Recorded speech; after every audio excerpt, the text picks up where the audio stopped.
349 জন MP সম্পর্কে মানুষের কাছে ভুল বার্তা যাবে।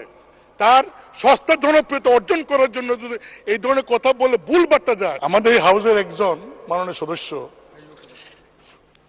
নামটা বলতে চাই না, তিনি নতুন নির্বাচিত হয়েছেন।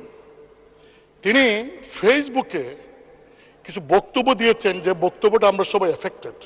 যেমন 1 নম্বর তিনি বলেছেন জনগণের উদ্দেশ্যে যে আপনারা কি জানেন এমপিরা কত বেতন পায়? তারা তো এটা বলে না, গোপন করে। তিনি বলেছেন যে 1,72,000 বেতন তিনি পেয়েছেন। মানে স্পিকার, আমরা কত বেতন পাই এটা তো লুগানি কিছু নাই, এটা ওয়েবসাইটে গেলে পাওয়া যাবে।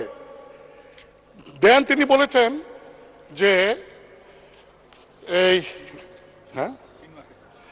3 মাসের মধ্যে, জানেন 3 মাসের মধ্যে আমি 28 কোটি টাকা পেয়েছি।